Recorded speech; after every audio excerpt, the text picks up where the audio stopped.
अपना उत्तराखंड में आप सभी का बहुत स्वागत है और मैं हूं आपके साथ में अमनदीप। खबरों की शुरुआत करते हैं। सबसे पहले बात करेंगे टिहरी जिले की, जहां पर भिलंगना ब्लॉक में बारिश से तबाही की खबर है और यहां पर बूढ़ा केदार क्षेत्र के गेंदवाली गांव में बादल फटा है और राहत की बात यह है कि कोई जनहानि नहीं हुई है, लेकिन कई घरों, स्कूल और साथ ही खेतों को भारी नुकसान पहुंचा है। बड़े बड़े बोल्डर और पेड़ पानी के सैलाब में बहकर आ गए हैं। वहीं एसडीआरएफ पुलिस की टीम मौके पर पहुंच गई है और नुकसान का जायजा लिया जा रहा है। ये तस्वीरें आपके सामने हैं। भारी नुकसान पहुंचा है, हालांकि गनीमत ये रही कि कोई जनहानि नहीं हुई है।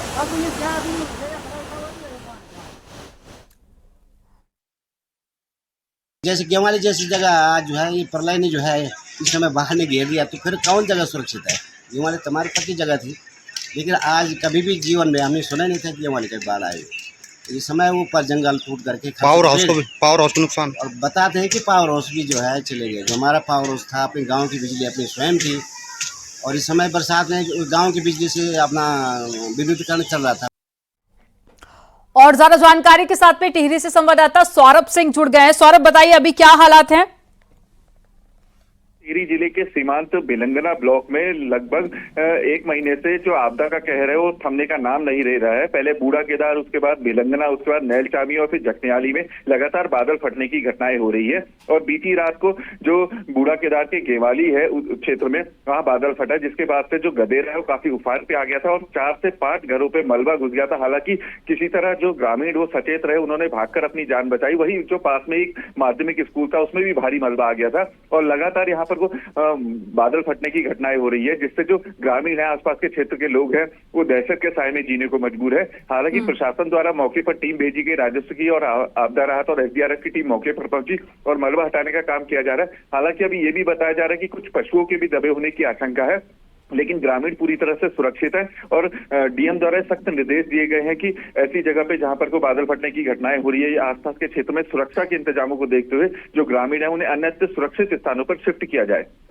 जानकारी देने के लिए बहुत शुक्रिया सौरभ आपका।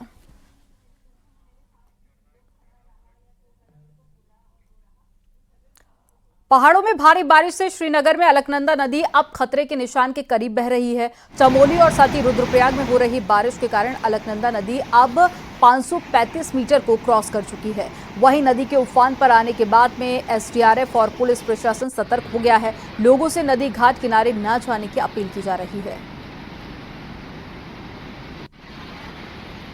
चमोली और रुद्रप्रयाग जिले में लगातार हो रही मूसलाधार बारिश का असर अब श्रीनगर अलकनंदा नदी पर भी दिखने लगा है। इस वक्त मैं आईटीआई घाट पे मौजूद हूं और आप मेरे पीछे देख सकते हैं कि अलकनंदा नदी का जो जलस्तर है वो किस कदर बढ़ा हुआ है।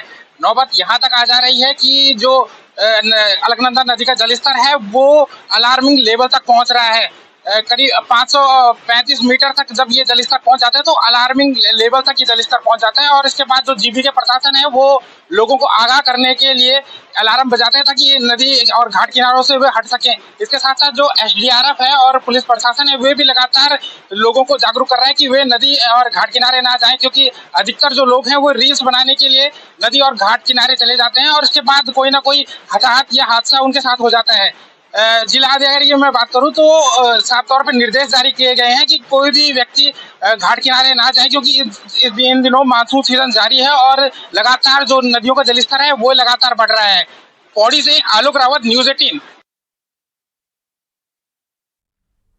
और देहरादून में देर रात हुई भारी बारिश के चलते मालदेवता क्षेत्र में नुकसान हुआ है। भारी बारिश के साथ में कीचड़ भरा पानी कई घरों में घुस गया है, जिससे कि अफरा तफरी फैल गई है। मौके पर पहुंची एसडीआरएफ ने बचाव अभियान चलाकर प्रभावितों को सुरक्षित स्थान पर पहुंचाया है।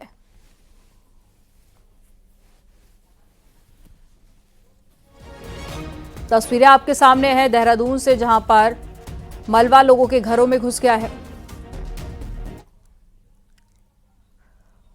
चमोली में देर रात को भारी बारिश के बाद में जगह जगह पर नुकसान हुआ है। सबसे ज्यादा नुकसान देवल और थराली क्षेत्र में हुआ है।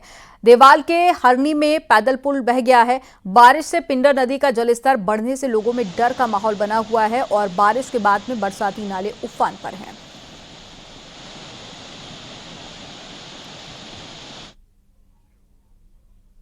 चमोली में बद्रीनाथ हाईवे बंद हो गया है। नंदप्रयाग के पास में पहाड़ी से भारी मलबा सड़क पर आ गया है। पूरा पहाड़ खिसक कर नीचे आ गया है। तो वहीं तेज बारिश के बाद में कंचनजंगा और गुलाबकोटी, इसके अलावा पागल नाला और चिनका में पहाड़ी से भारी मलबा आया, जिसके बाद से सड़क पूरी तरह से बंद हो गई है। सड़क बंद होने से यात्री फंसे हुए हैं और हाईवे को खोलने का काम जारी है। तो हाईवे को खोलने का काम जारी है। तस्वीरें आप देखिए, जब भूस्खलन हुआ था और ऐसे में जो पूरा रास्ता है वो बंद हो चुका है और ये रास्ता यात्रा के लिए भी जाता है। ऐसे में जो यात्री हैं वो बीच रास्ते में ही फंस गए हैं। एसडीआरएफ की टीम मौके पर मौजूद है। मलबे को हटाने का काम किया जा रहा है, साथ ही कोशिश की जा रही है ताकि सभी यात्रियों को सुरक्षित बाहर निकाला जा सके। ज्यादा जानकारी के साथ में फोनों पर हमारे साथ में नितिन सेमवाल जुड़ गए हैं। नितिन, बताइए अभी क्या अपडेट है? क्या रास्ता पूरी तरह से खुल चुका है और कुछ यात्रियों के फंसे होने की भी जानकारी मिल रही थी, तो क्या उनको बाहर निकाल लिया गया है सुरक्षित? जी, अगर बात करें तो चमोली जनपद में जिस तरीके से लगातार बारिश हुई है और उसके बाद अगर हम बात करें तो नंदप्रयाग क्षेत्र से लेकर और पूरे ज्योतिर्मठ क्षेत्र तक जिस तरीके से जगह जगह पर सड़क पर मलबा आया है, वो अभी भी बाधित चल रहा है और यात्री जगह जगह फंसे हुए हैं। हालांकि मार्ग खोलने के लिए मशीनें मौके पर लगा दी गई हैं, लेकिन जिस तरीके से लगातार बारिश हो रही है और उससे सड़क पर जो मलबा गिरने का जो सिलसिला है वो लगातार जारी है, तो उससे कहीं ना कहीं दिक्कतें भी सामने आ रही हैं। लेकिन बताया जा रहा है कि कुछ देर बाद हाईवे को सुचारू कर दिया जाएगा। जी, जानकारी देने के लिए बहुत शुक्रिया नितिन आपका। जोशीमठ में भी भारी बारिश के बाद में बरसाती नाले का पानी लोगों के घरों में घुस गया है। सिंघधार वार्ड में अचानक बारिश के बाद में बरसाती नाला लोगों के घरों में घुस गया। ये वही इलाके हैं जहां पर 2023 में भूधसाव हुआ था।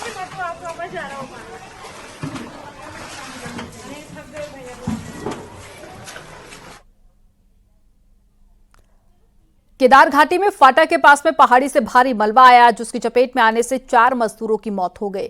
देर रात तेज बारिश के बाद में पहाड़ी से मलबा मजदूरों की झोपड़ी में गिर गया और वहीं मलबे में दबने से 4 की मौत हो गई। 4 नेपाल के रहने वाले बताए जा रहे हैं।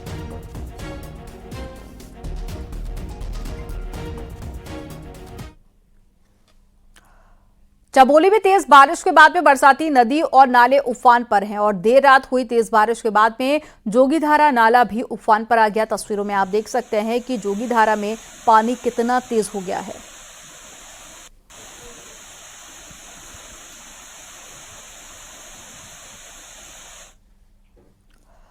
गैरसैंण विधानसभा सत्र का आज तीसरा दिन है और आज सदन में अनुपूरक बजट समेत 9 विधेयक पास कराए जाएंगे। वहीं आज मंत्री गणेश जोशी सौरभ बहुगुणा के विभाग से जुड़ा प्रश्नकाल होगा। उद्यान, पशु पालन और साथ ही कृषि विभाग से जुड़े सवाल सदन में पूछे जाएंगे।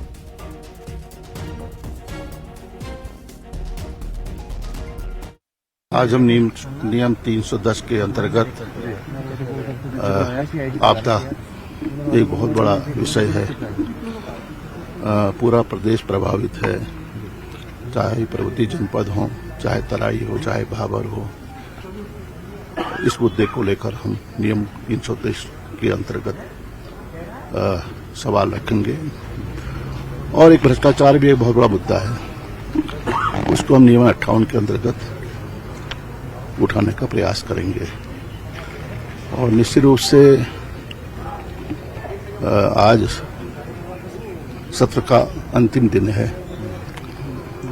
और सत्र के अंतिम दिन में हमारी कोशिश होगी कि जो भी हमें समय हमारे पास है उसका हम सदुपयोग करेंगे, जन मुद्दों को उठाएंगे और जो प्रश्नकाल है उसमें भी सरकार को घेरने का काम करेंगे।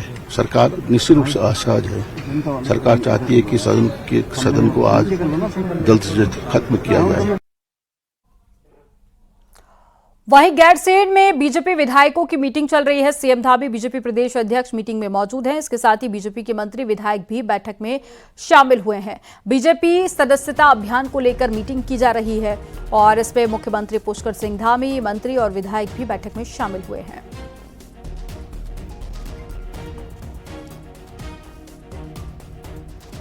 तो गैरसैंण में सत्र भी चल रहा है और ऐसे में बीजेपी बैठक कर रही है और माना जा रहा है कि अनुपूरक बजट से जुड़ी हुई इस बैठक में चर्चा हो सकती है, जिसमें उत्तराखंड के तमाम मंत्री, विधायक और साथ ही मुख्यमंत्री पुष्कर सिंह धामी भी शामिल हुए हैं।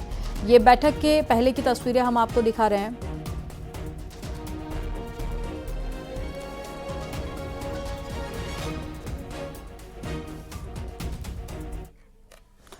और ज्यादा जानकारी के साथ में गैरसैंण से सुनील नवप्रभात जुड़ गए हैं।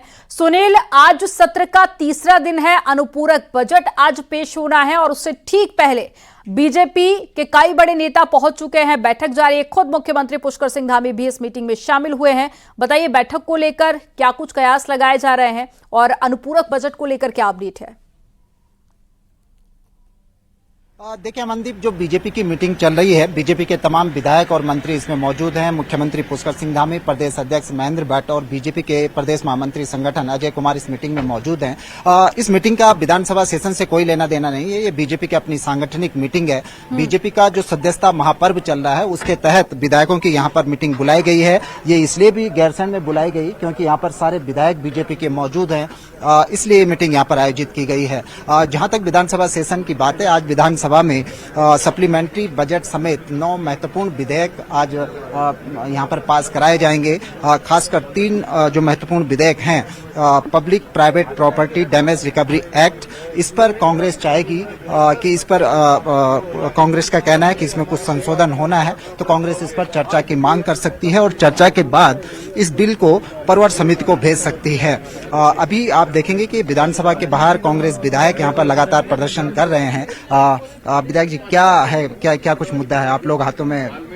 आप देख ही रहे हैं, आपदा में टूटी सड़कें और आपदा से जिस तरह नुकसान हुआ है, जिस तरह से हम लोग मुआवजे की मांग करें आपदा ग्रसित लोगों के लिए, तो आज हमारा वो विषय है, भूमिधरी के अधिकार का विषय है, अधिकार अघोषित बिजली कटौती का विषय है। देखिए, हाउस को सरकार चलाती नहीं है, समयावधि कम। कल रात भी आप 10:30 बजे तक रहे।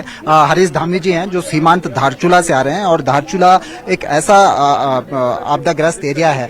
लगातार हरीश धामी इस बात को सदन में भी उठाते रहे। सर, कल रात भी आप लोग 10:30 बजे तक सदन में रहे, आज क्या कुछ रहने वाला है? देखिए, आज 310 में हम लोग सबसे महत्वपूर्ण जो उत्तराखंड के लिए है आपदा को लाए हैं और निश्चित तौर पे आज मैं जो आंकड़े पेश करूंगा 2017 से लेके अभी तक, आप लोग भी कहेंगे कि वास्तव में आपदा में क्या हो रहा।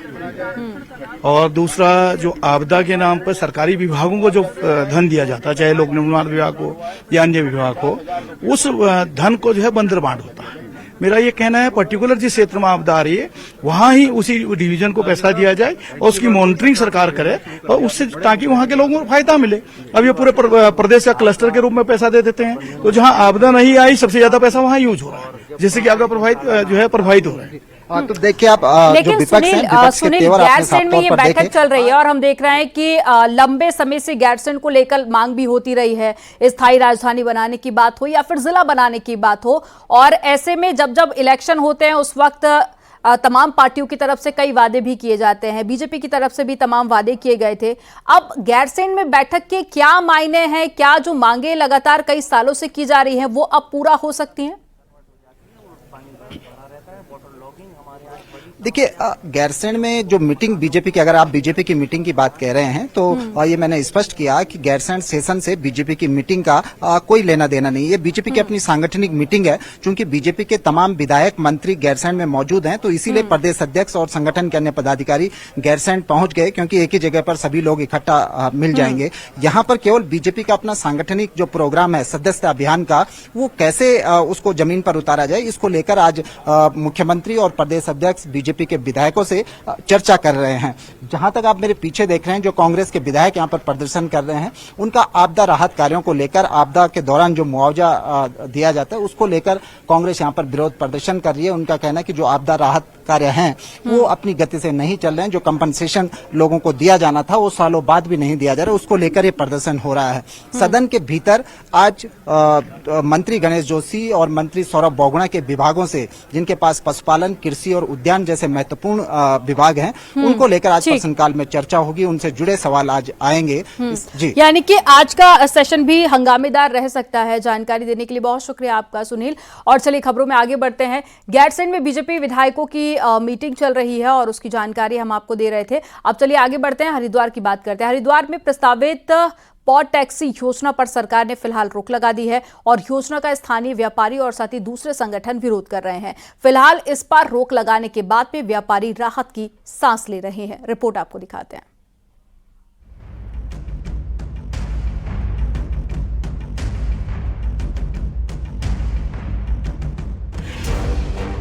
हरिद्वार में साल भर लाखों श्रद्धालु दूर दूर से पहुंचते हैं, जिसकी वजह से हरिद्वार में अक्सर जाम के हालात बन जाते हैं। इसलिए हरिद्वार में व्यवस्था को बेहतर बनाने के लिए विदेश में चलने वाली पॉड टैक्सी यानी केबल कार को यहां चलाए जाने की योजना थी। हरिद्वार के सीतापुर से भूपतवाला तक पॉड कार के लिए रूट बनाया गया था, लेकिन लगातार स्थानीय व्यापारियों के विरोध की वजह से फिलहाल पॉड टैक्सी पर रोक लगा दी गई है। और जब वार्ता हम लोगों ने की, राष्ट्रीय व्यापार मंडल ने और अन्य व्यापारी संगठनों ने इसकी मांग करी, तो निश्चित तौर पर सरकार ने व्यापारी की पीड़ा को, व्यापारी के दर्द को महसूस किया और व्यापारियों की मांग पर आज जिस तरीके से सरकार ने फिलहाल कहा है कि हम इस पे पूरी निगरानी करेंगे, इसकी देखरेख करेंगे, इसकी जांच करेंगे, उसके बाद जो निर्णय लिया जाएगा, तो एक कहीं ना कहीं एक बहुत बड़ी राहत सरकार के द्वारा हम सब लोगों को, व्यापारियों को दी गई है। दरअसल हरिद्वार में हर की पैड़ी कॉरिडोर प्रस्तावित है, जिसमें काशी और उज्जैन की तर्ज पर हरिद्वार का विस्तार किया जाना है। यूएमआरसी के अधिकारियों के मुताबिक हर की पैड़ी कॉरिडोर प्रोजेक्ट के लिए फिलहाल पॉड टैक्सी योजना पर रोक लगा दी गई है। जो कॉरिडोर है उसके संबंध में मुलाकात हुई थी और उन्होंने आश्वासन इस रूप में दिया था कि किसी भी प्रकार हरिद्वार में तोड़फोड़ नहीं की जाएगी। हमने कहा कि राज्य सरकार द्वारा हरिद्वार शहर को एक हेरिटेज शहर के रूप में रखा जाए और जो सामने हमारा बड़ा स्थान पड़ा है खाली, पनद्वीप, पार्किंग, वो सारा स्थान, उसको हम कॉरिडोर के रूप में स्थापित करें। पॉड कार ट्रांसपोर्टेशन कुछ यूरोपियन देशों में है। बहरहाल हरिद्वार में लंबे समय तक चर्चा में रही पॉड कार योजना पर फिलहाल रोक लगा दी गई है। हालांकि हर की पैड़ी कॉरिडोर को लेकर मौजूदा समय में भी व्यापारियों का विरोध जारी है। न्यूज़ 18 के लिए हरिद्वार से पुलकित शुक्ला की रिपोर्ट। कोलकाता के मेडिकल कॉलेज में लेडी डॉक्टर के साथ में हुई बर्बर घटना से देवभूमि उत्तराखंड के डॉक्टर और मेडिकल स्टाफ भी डरा हुआ है। वहीं सरकार ने प्रोएक्टिव एक्शन लेते हुए प्रदेश के सभी मेडिकल कॉलेजों को सेफ्टी रिव्यू करने के निर्देश दिए हैं। हल्द्वानी मेडिकल कॉलेज में तो प्रिंसिपल ने एक विशेष कमेटी भी बना दी है, जो कि ट्रेनी डॉक्टर के रहने वाले हॉस्टलों से लेकर काम करने वाले अस्पताल तक का सेफ्टी रिव्यू करेंगे और कॉलेज और साथ ही अस्पताल में गार्ड बढ़ाने से लेकर सीसीटीवी की निगरानी भी बढ़ाने की तैयारी की जा रही है। तो प्रैक्टिस करने के लिए हम दिन रात लगातार क्या कहते बिना सोए जॉब कर रहे हैं और फिर लोग अगर उस हिसाब से रिस्पेक्ट नहीं कर रहे, हमारी सेफ्टी नहीं है, तो फिर कैसे चलेगा। हम हॉस्पिटल आते हैं, हम सोचते हैं कि we are at a safe place, लेकिन फिर यहाँ भी उस हिसाब से सेफ्टी नहीं है। जितने भी लोग काम कर रहे हैं, डॉक्टर्स हैं, नर्सेज हैं, पैरामेडिकल हैं, स्टूडेंट्स हैं, इंटर्न्स हैं, ट्रेनीज हैं, और जितने जो हॉस्टल्स में भी जो कॉलेज में, उनकी सेफ्टी प्रोवाइड करना इज़ प्राइमरी आवर रिस्पॉन्सिबिलिटी। उनको सेफ एंड सिक्योर एनवायरनमेंट हमको देना होगा। तो उसमें जो मेजर्स जितने थे, उनमें जो भी डिफिशिएंसीज हैं, सुप्रीम कोर्ट ने बड़ी स्ट्रॉन्ग गाइडलाइंस दी हैं। पिथौरागढ़ के लंदन फोर्ट को पर्यटन केंद्र में लाने की सभी कोशिशें अभी तक नाकाम ही साबित हुई हैं। ऐसे में अब पर्यटन महकमा ब्रिटिश और गोरखा शासन के प्रतीक इस किले को हेरिटेज होटल में तब्दील करने का प्लान बना रहा है। रिपोर्ट आपको दिखाते हैं।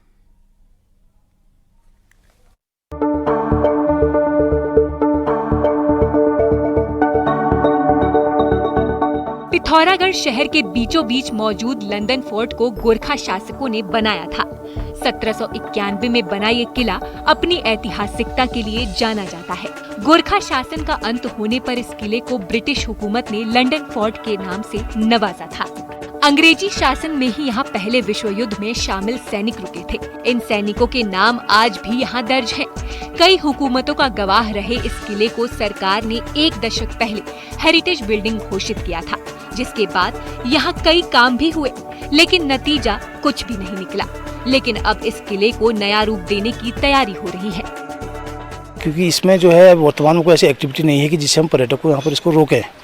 तो पर्यटकों को रोकने के लिए हम इसको एक हेरिटेज होटल करके इसको डेवलप कर रहे हैं और उसी ढंग से उसमें जो है सुविधाएं विकसित करेंगे, ताकि जो पर्यटक आए और उसका लाभ उठाए और एक राजस्व भी जो है प्राप्त हो और स्थानीय लोगों को इसमें एक स्वरोजगारी मिले। आजाद भारत में दशकों तक इस किले में तहसील संचालित होती रही। किले की ऐतिहासिकता को देखते हुए सरकार ने इसे हेरिटेज में तब्दील किया है। यही नहीं, 4 करोड़ की भारी भरकम धनराशि खर्च करके इसे सैलानियों को लुभाने के लायक भी बनाया, लेकिन नतीजा उम्मीदों के मुताबिक नहीं मिला। ऐसे में अब इस किले को राजस्थान की तर्ज पर हेरिटेज होटल का रूप दिया जाना है, ताकि लंदन फोर्ट पर्यटकों को आकर्षित कर सके। ये हमारी एक धरोहर है, क्योंकि यह अंग्रेज़ों और गोरखाओं के शासन की हमको याद दिलाता है। और इसका जो यहाँ पर एक स्थान है वो पर्यटन को बढ़ावा देने के लिए है। हेरिटेज होटल के साथ ही यहाँ वे सभी सुविधाएं भी जुटाई जाएंगी जिसकी दरकार सैलानियों को रहती है।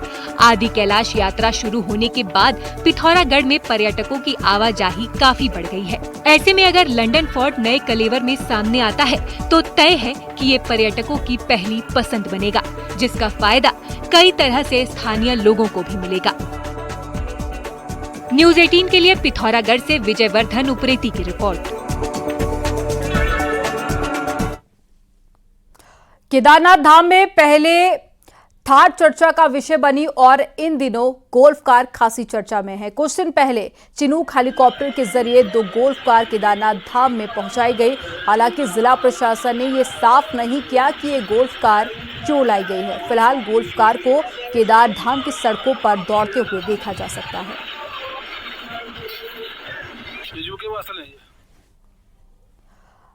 देहरादून के वीरभद्र कॉलोनी में गुलदार की धमक दिखाई देने से लोग दहशत में आ गए हैं। गुलदार ने घर के बाहर बैठे कुत्ते पर हमला किया और उसे अपना निवाला बनाया। हालांकि इस बीच दूसरे कुत्ते भी अपने साथी को बचाने के लिए आए, लेकिन वो गुलदार से अपने साथी को बचा नहीं सके और गुलदार कुत्ते को लेकर भाग गया। ये घटना घर के बाहर लगे सीसीटीवी में कैद हो गई।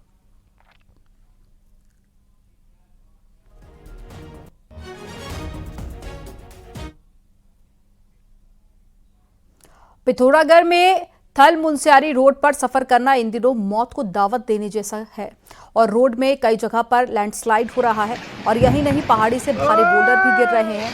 कक्कड़ सिंह बैंक के पास में एक बार फिर से पहाड़ी से बड़ा बोल्डर नीचे गिर गया। जिस समय बोल्डर गिरा रोड में कोई मौजूद नहीं था और जिसके चलते कोई बड़ा हादसा नहीं हुआ। बोल्डर ऊंची पहाड़ी से सीधे नीचे नदी में जा गिरा।